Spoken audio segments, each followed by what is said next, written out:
Hello, good day. So today we're going to discuss about dual sports.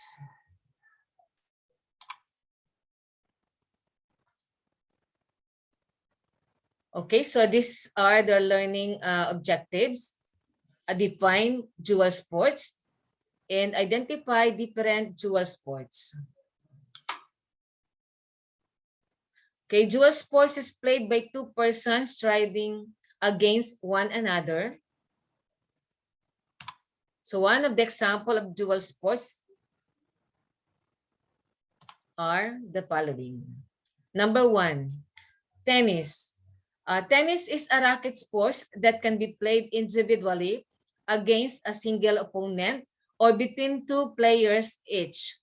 So each player uses a racket that is strung with cord to strike a hollow rubber ball covered with felt over or around a net and into the opponent's court. So we have the well-known tennis player, lone tennis player, and she is 16 years old. Si Alexandra Yola or Alex Yola.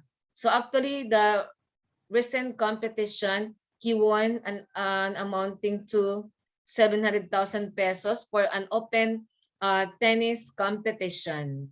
So this is a world competition. Next, racquetball. So racquetball, this is racket sports played with two hollow rubber ball in an indoor and outdoor court.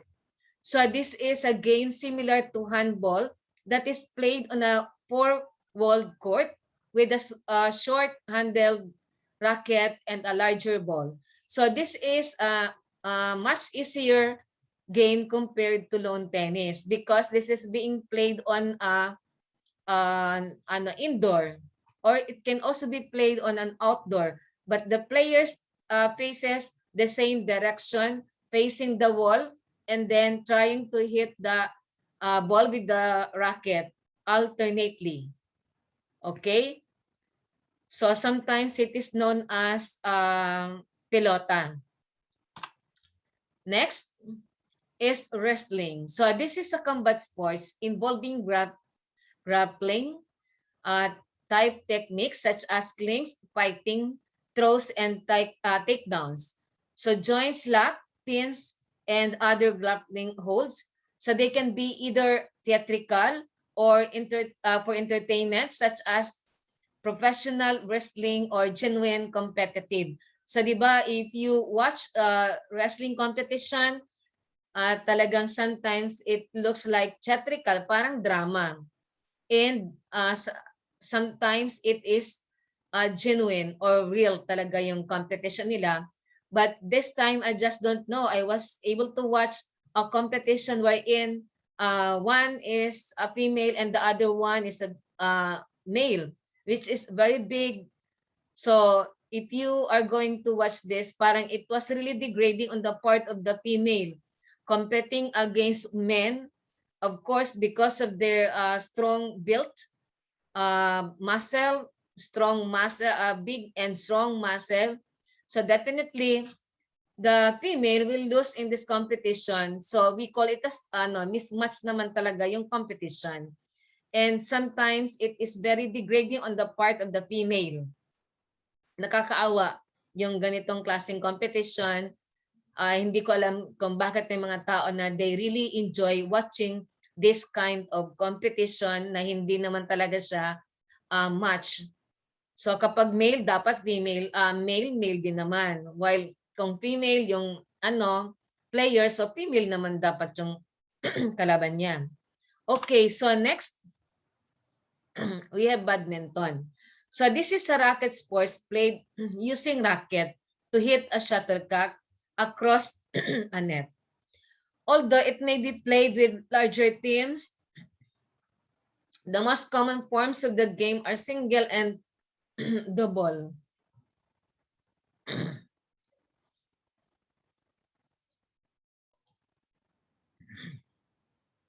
Okay, so for badminton, it can be single or it can be double. So this badminton sports will be discussed uh, will be discussed. Yung details nito, the basic movements, the basic skill, the history, and yes, as I have told you, this will be a part of your practical test.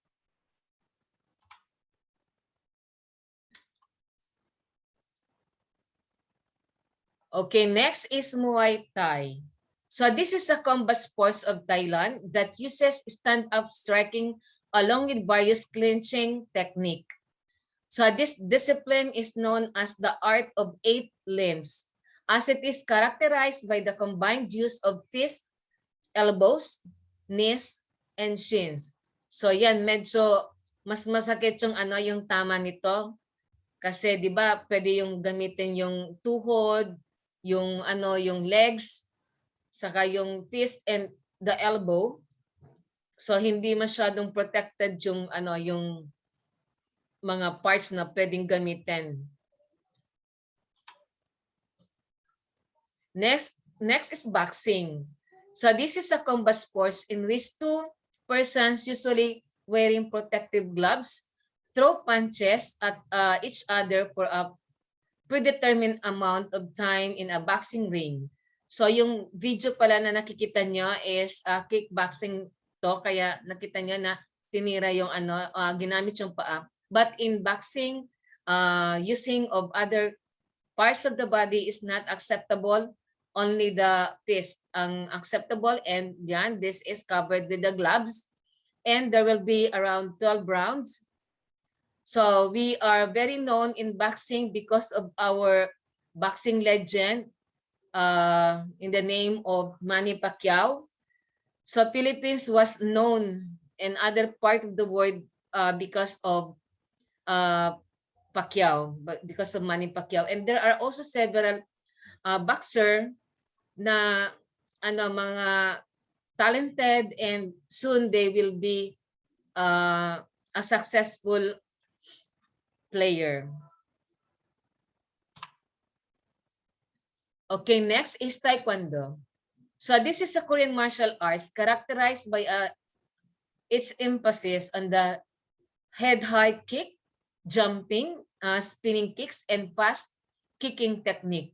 So the one that is being found in the video is performing a rehearsal. But during the competition, players are using protective gear.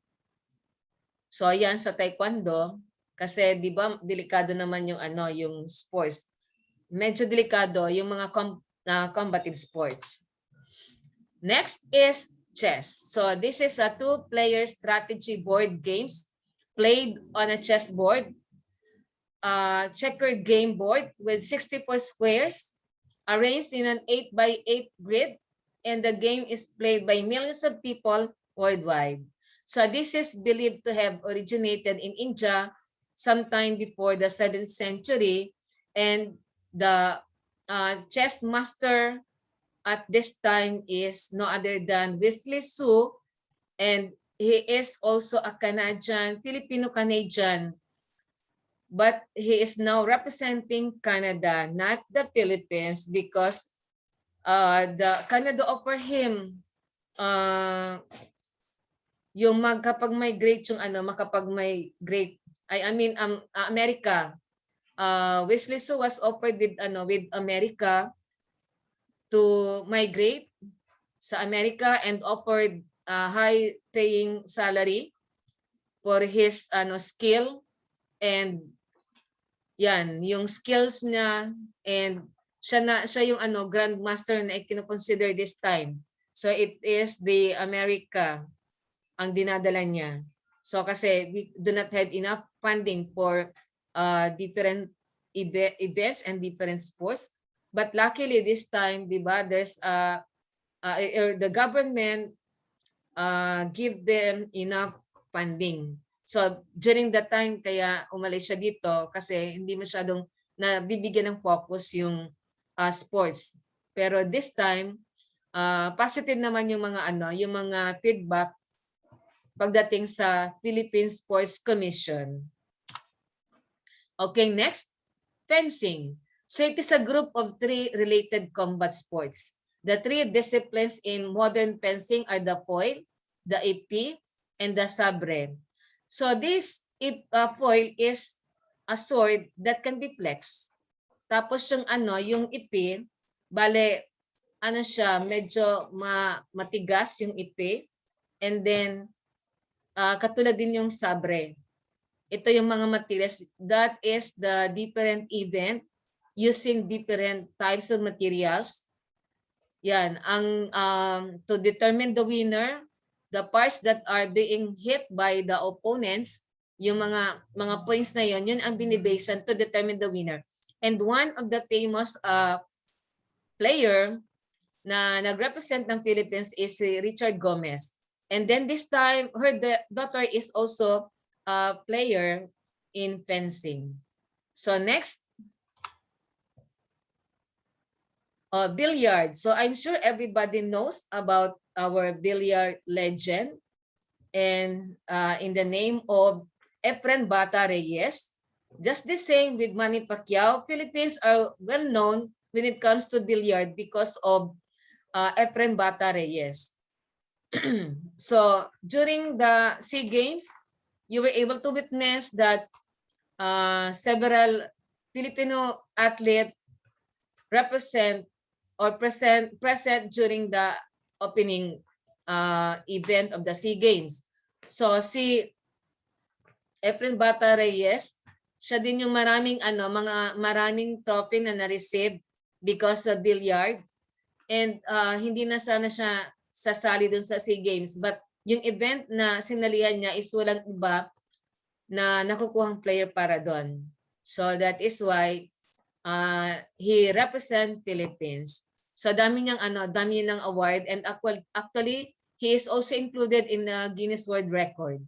So billiard, this is known as cue sports, a wide variety of games of skill generally played with a cue stick, which is used to strike billiard balls and thereby cause them to move around a cloth-covered billiards table bounded by elastic bumpers known as cushions.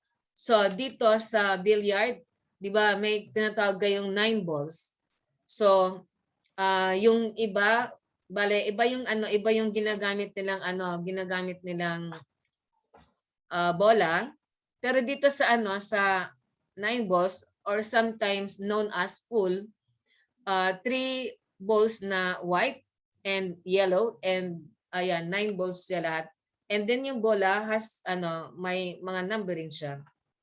Okay, so the next is snookers. So it is a cue sport which originated among British Army officers stationed in India in the later half of the 19th century.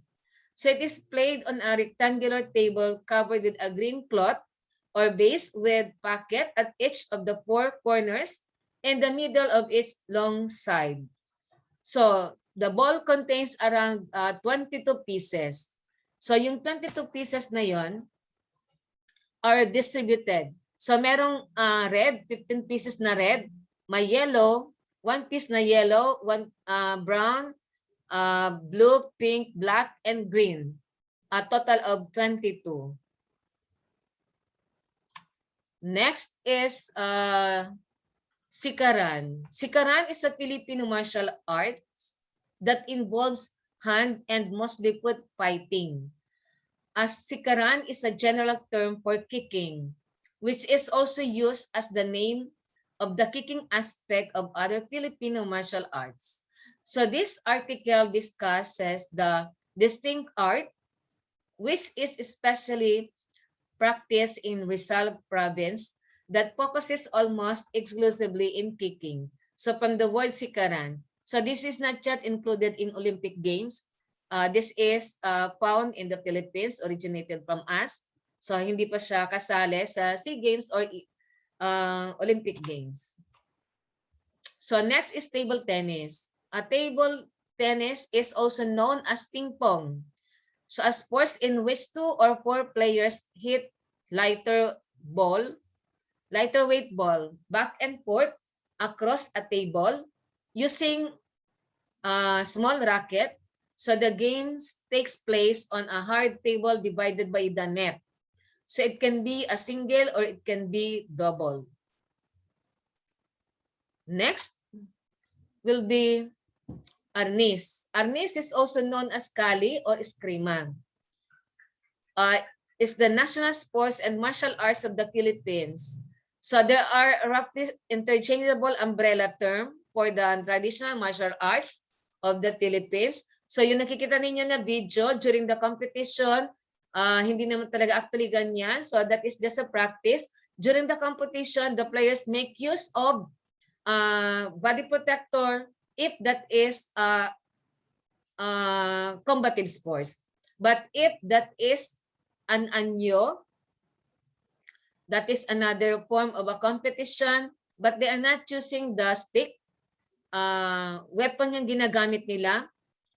Last time na nagkaroon tayo ng SEA Games, our players does not use kung ano yung sandal na ginagamit ng Arnis player, but rather he make use of bahag, yung ginagamit ng mga igorot. So yun ang ginamit niya. And he also won in the competition during the SEA Games. And another category for the Arnis is yung synchronous Arnis.